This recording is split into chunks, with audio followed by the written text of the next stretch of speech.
calcédoine. Ainsi, la calcédoine éloigne ce qui est malade en l'homme et lui procure un comportement ferme contre la colère. Elle le rend plus doux en tout son être. Il ne trouve aucun homme qui puisse provoquer sa colère ou le conduire à commettre une quelconque injustice.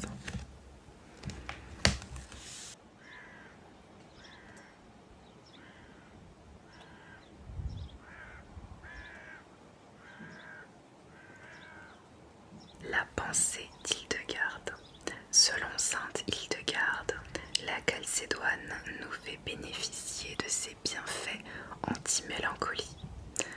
Elle peut aider à surmonter la tristesse et en même temps à dominer la colère qui, selon la moniale, naît de la tristesse. Propriété de la calcédoine. Hildegarde recommande de porter la calcédoine en collier autour du cou pour toucher la veine de la colère ou en bracelet autour du poignet pour effleurer le pouls, pour développer pleinement sa puissance. Hildegarde recommandait aussi de la prendre en bouche et de la lécher avant de prononcer un discours pour se donner force et courage. Pour profiter de tous les bienfaits de votre pierre, n'oubliez pas de la recharger et de la purifier régulièrement. Purifiez-la à l'eau et rechargez-la au soleil ou sur un amas de quartz.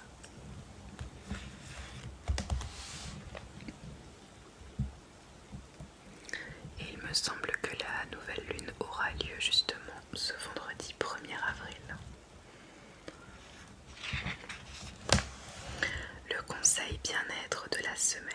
La calcédoine est réputée comme étant la pierre des orateurs.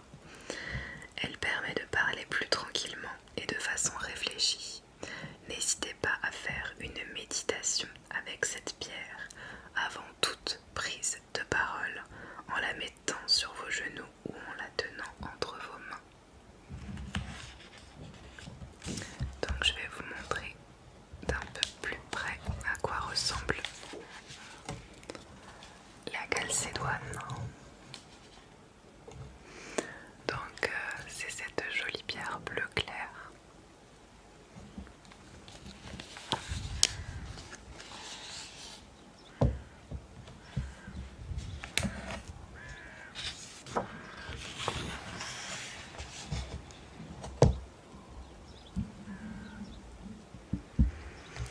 Alors, la semaine du lundi 4 avril, si quelqu'un saigne fort, il doit prendre 2 jaunes d'œufs et doit les battre légèrement. Qu'il ajoute le volume d'un jaune d'œuf d'infusion de camomille, environ 10 ml, et le volume de 2 coquilles d'œufs, soit environ 50 ml, en vinaigre de vin.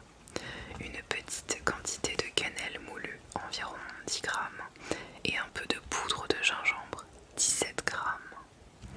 Avec un peu d'eau, il en fera une soupe légèrement épaisse et la fera manger, encore tiède, à celui qui souffre de perte de sang, et il la boira par petites gorgées avant et après le repas, qu'il en prenne souvent et il ira mieux. Petite parenthèse bien sûr, ne testez pas forcément toutes ces recettes sans avis médical, ne faites pas de bêtises chez vous. La pensée d'Hildegarde. Hildegarde recommande cette recette pour le moins originale pour les règles douloureuses, les saignements utérins et l'hypertension. Eau de rinçage lumière. L'hydrolat de camomille allemande ou madricaire soulage les peaux sensibles et sujettes aux rougeurs et aux allergies. Il apporte également éclat et lumière aux cheveux clairs. Pour ce faire, mélangez 6 cuillerées à soupe d'hydrolat de camomille allemande, sauvage ou madricaire, Camomilla recutita,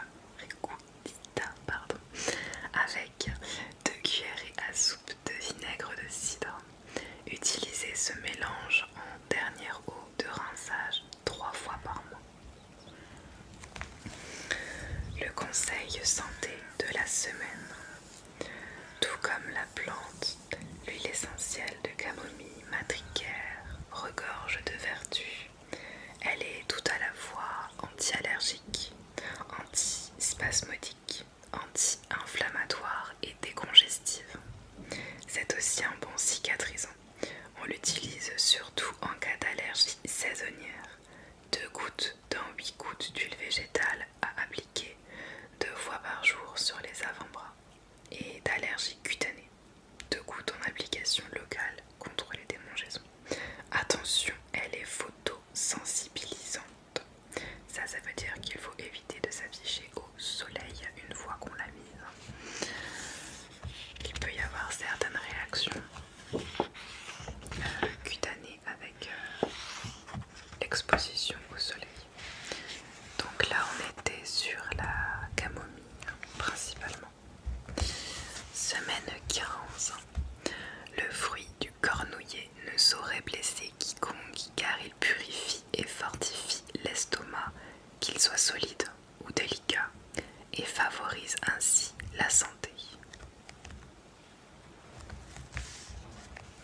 La pensée d'Hildegarde. Hildegarde prescrivait les cornouilles car elles exercent une action protectrice et bénéfique sur l'ensemble des muqueuses de l'appareil digestif. On sait désormais que c'est grâce à un pigment rouge de la famille des anthocyanes.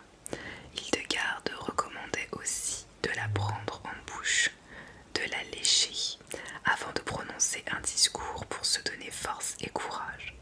Ça fait un peu penser à la bière avant la calcédoine.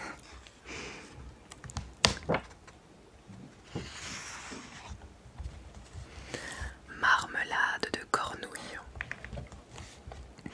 Lavez 1 kg de cornouille. Faites chauffer dans une casserole de 100 ml d'eau. Lorsque l'eau est bouillante, plongez les cornouilles dedans et faites bouillir 15 minutes. Égouttez-les, mettez-les dans un récipient et écrasez-les à la fourchette. Ajoutez 100 ml d'eau et mélangez. Passez cette préparation au tamis afin de retirer les peaux et les noyaux. Transférez la purée de cornouille dans une casserole. Ajoutez le jus d'un citron et 800 g de sucre roux. Faites bouillir 10 minutes. Répartissez la confiture obtenue dans des pots. Retournez-les et réservez jusqu'à complet refroidissement. Le conseil santé de la semaine.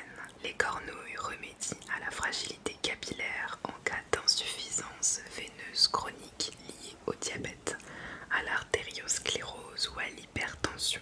N'hésitez pas à en consommer. Alors, personnellement, je ne connais pas du tout le fruit du cornouiller.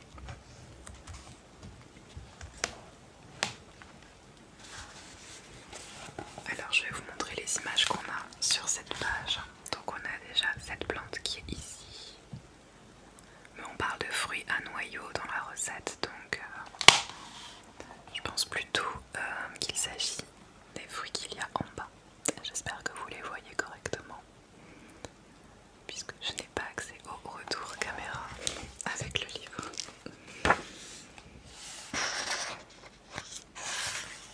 On passe à la semaine 16.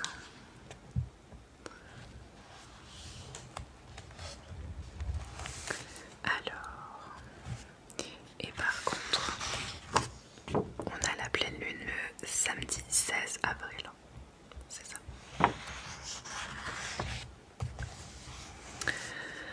Lorsqu'un être humain a pris des pommes ou des poires crues ou des légumes crus ou d'autres aliments crus qui n'ont pas été tempérés par le feu ou par quelque autre condiment, ils ne peuvent pas être facilement digérés dans son estomac parce qu'ils n'ont pas été d'abord tempérés. Donc autrement dit, des légumes crus sont moins digestes que les légumes cuits. Et ainsi, les mauvais sucs de ces aliments qui auraient dû être tempérés et neutralisés au moyen du feu ou de quelque autre condiment tel que le sel ou le vinaigre gagnent la rate, la font enfler et la rendent douloureuse. Donc manger des crudités donne mal au ventre. La pensée d'Hildegarde.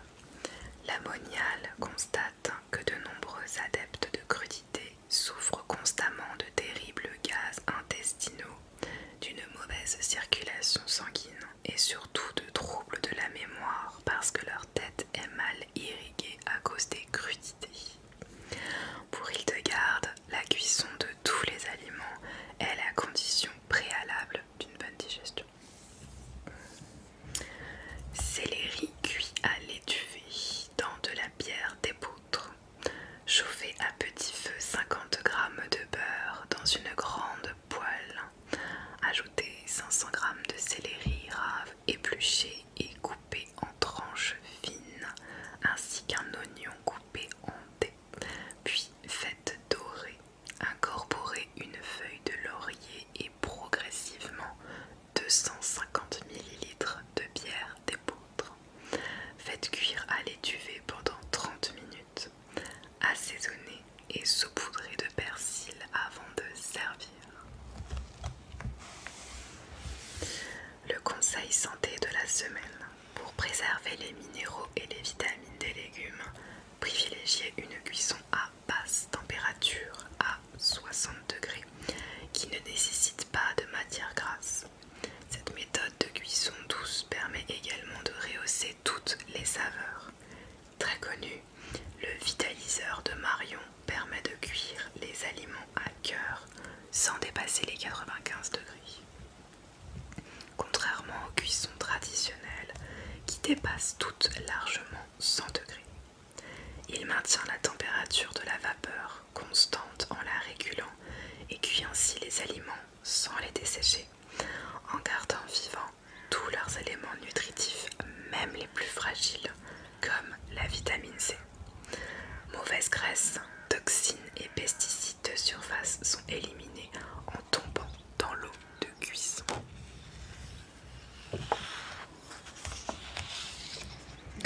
Et on passe à la semaine 17, donc la dernière double page pour ce mois-ci.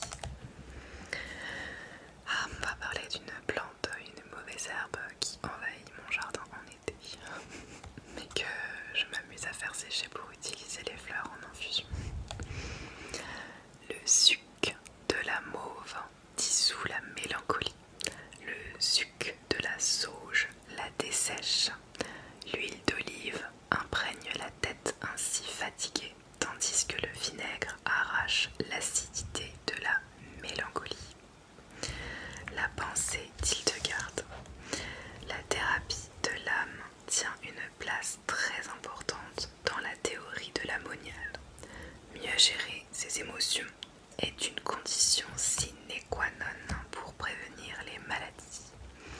En effet, si nous bloquons sur une émotion, celle-ci risque de nous faire souffrir psychologiquement, de s'enraciner et d'être un facteur déclenchant dans la somatisation, au point de pouvoir induire une maladie. La somatisation, pour faire simple, c'est quand quelque chose va pas dans le moral, ça va influer et créer quelque chose sur le physique. On peut par exemple s'inventer une maladie alors qu'il n'y a pas réellement de maladie, mais juste parce qu'on va mal dans la tête. C'est le corps en fait qui va payer un peu l'addition. C'est pour ça qu'il faut écouter ses émotions. Et prendre du temps pour soi aussi, c'est important. Lotion du bonheur. Pilez 100 g de fleurs fraîches de mauve et 200 g de fleurs fraîches de sauge. Ajoutez 200 ml d'huile d'olive ou 200 ml de vinaigre de cidre. Transvasez dans un flacon en verre teinté. Mélangez bien et laissez macérer 28 jours. Filtrez et conservez l'huile. Hildegarde recommande de l'utiliser en massage sur les